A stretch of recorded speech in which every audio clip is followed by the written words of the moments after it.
This has always been the nightmare scenario. Most people thought the risk of a massive explosion caused by a nuclear device went away with the Cold War. But according to the head of MI5 today, it remains a possibility. The risk is that a group like Al-Qaeda could get hold of chemical, biological, radiological or nuclear devices, or as they're known in the intelligence community, CBRN. Our nightmare scenario is a nuclear detonation, and the second down, the second rung from that, you might say, is a dirty bomb. Dirty bomb is essentially a core of radioactive material wrapped around with conventional explosives or perhaps even laced with a chemical or a biological weapons agent. A bomb like that going off in the heart of downtown New York City, downtown Washington, D.C., certainly would be a devastating occurrence. With a dirty bomb, once the bomb goes off, you're just starting out, because when you deal with the casualties and the damage, then you have to ask, what is the unseen damage? What's the level of radiation? Is this something that people are going to die from? Over what kind of area?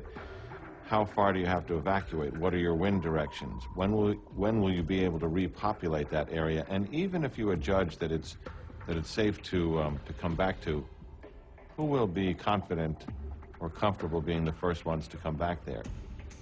Getting access in this global marketplace to weapons of mass destruction becomes easier every day, and understand that this is a group of individuals, if they had access to them, wouldn't hesitate for a nanosecond not to use them.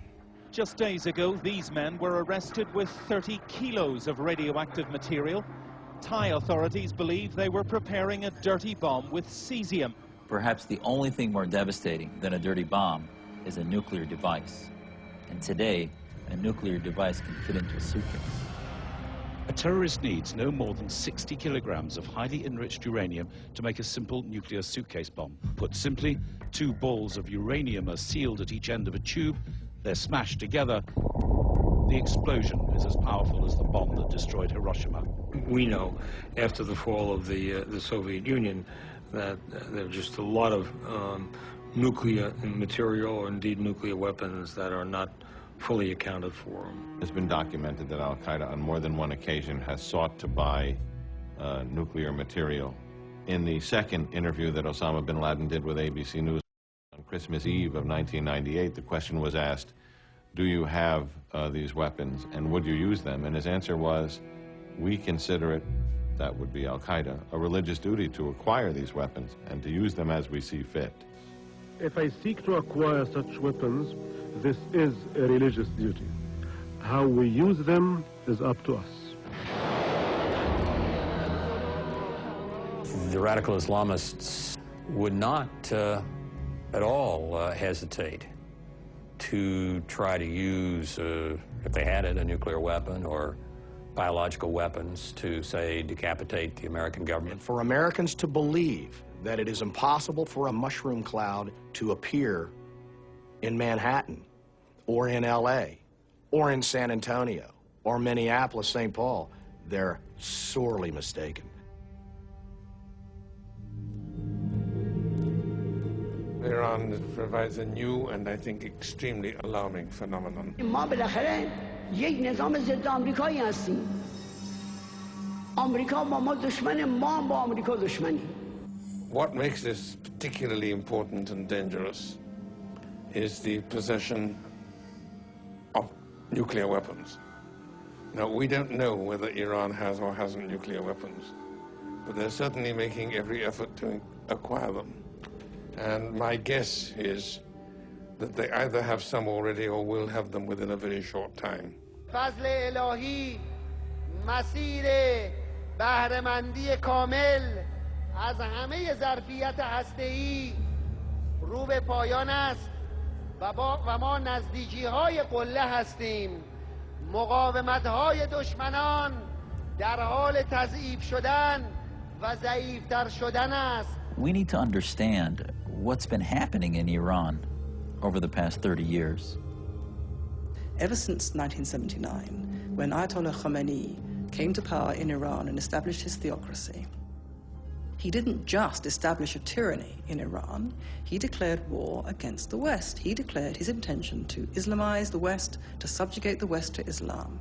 Very few people at the time took that seriously. The followers of Ayatollah Khomeini shocked the world by taking over an American embassy and holding our State Department employees hostage for 444 days. And what that was a statement against the West, a statement against America, and making it clear to their population and to all the Islamists of the world that theocratic Islamism stood against American liberty and Western freedom. We know that the Iranian government is working very hard to develop a nuclear weapons program, as well as other kinds of weapons of mass destruction programs. Iran's nuclear program is thought to be spread over at least 50 sites. They could, at least in theory, enrich uranium to 90%, weapons grade, requiring some 2,000 centrifuges spinning to supersonic speeds. قدرت آمریکا رو به اضمحلال است. قدرت پوشالی و سلطه شیطانی آمریکا بر جهان رو به نابودی است. I would regard this as a real danger at the present time, the acquisition of nuclear weapons and their control by Ahmadinejad.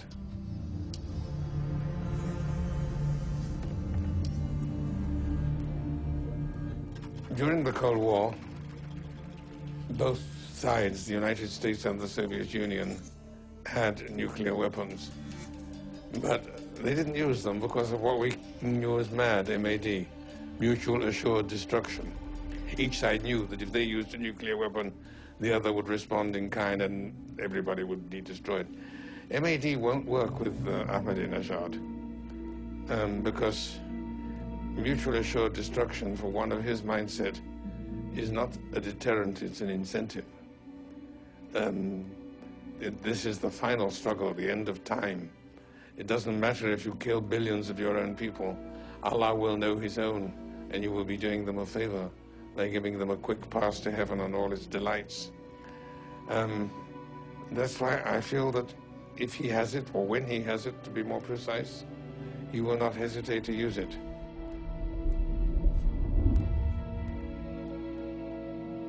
The peak, the pinnacle, the crest, the highest point, the pivot, the summit of Islam is jihad.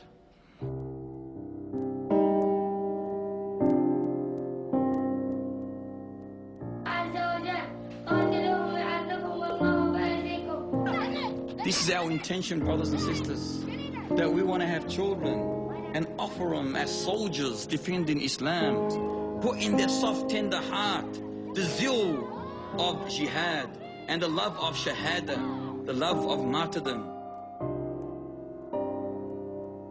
نن الحمدلله مسلمانان د صغت اسباب پیدا کړل چې فدایي عملیات ځوانانو ځانونه تیار کړل. We have to realize that we're facing a massive clash of values.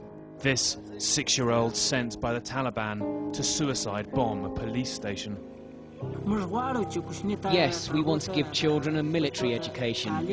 We want to train them against cruel invaders and infidels. So if we need them, they will join this struggle. We want to use children to behead infidels and spies, so they will become brave. 1 week, a home video showed up on the internet with children acting out a beheading scene. Later, a video clip from Pakistan showed a 12-year-old doing it for real, beheading a traitor to the Taliban.